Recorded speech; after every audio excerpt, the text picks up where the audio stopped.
प्रत्येक वेळेला माणसाने शब्दानेच उत्तर द्यावं असं काहीच नसतं। कारण आपण बऱ्याच वेळेला न बोलताही काही गोष्टी ह्या समोरच्याला सांगू शकतो।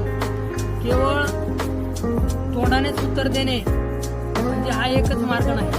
कारण माणूस ज्या निसर्गामध्ये वावरायला लागला त्यावेळेला त्याच्या हातामध्ये काही इंग्रजी, मराठी, हिंदी अशा वेगवेगळ्या भाषा त्याला अवगत नव्हत्या। परंतु जेव्हा तो या लोकांच्या निसर्गाच्या सानिध्यात आला त्यावेळेला तो केवळ हावभावाच्या मार्फत आणि हातवाऱ्याच्या मार्फतच तो आपल्या मनातील भावना व्यक्त करत होता। आणि म्हणून केवळ आपल्याकडं तोंड आहे म्हणून आपण काही बोलून एकमेकाचे मन दुखवून आपण आपल्या भावना व्यक्त करू शकतो।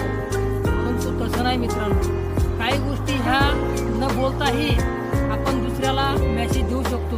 म्हणून आपण आपल्या मनातील भावना केवळ व्यक्तच केल्या पाहिजे असं काही नाही। तर आपण बऱ्याच वेळेला मौन पाळून त्या मौनातून सुद्धा आपण आपला संदेश देऊ शकतो। म्हणून मित्रांनो, केवळ आपण बडबड करून आपल्या मनातील भावना व्यक्त करू नका। तर काही वेळेला मौन पाळणं म्हणजेच आपण बोलणं असा त्याचा अर्थ होतो।